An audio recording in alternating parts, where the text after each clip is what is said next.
I am Cadet Macdum Darping Engka from Cotabato City, member of PNPA Masinloc class of 2017.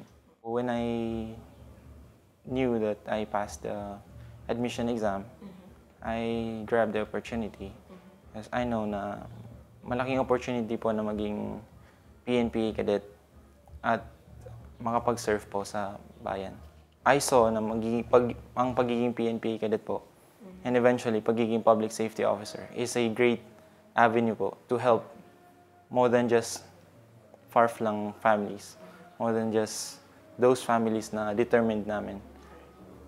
Maybe meron pong time na naisip ko po na napanghinaan ako ng loob, but to quit po is not one of the options po. Because I'm determined and yung pagpunta po dito sa PNPA is a sacrifice po. Iba po kasi yung tinatawag na sacrifice sa paghihirap. Pag sinabi po kasing sacrifice, nandyan po yung tinatawag na determination to do the things. Dun po sa program ng government natin regarding sa war on drugs, isa pong magandang program ito actually. Because I see it as a preventive measure at the same time, solution to the problem, particularly sa Philippines. Marami na po kasing nasirang pangarap, marami na po nasirang mga pamilya, gawa po ng illegal na droga.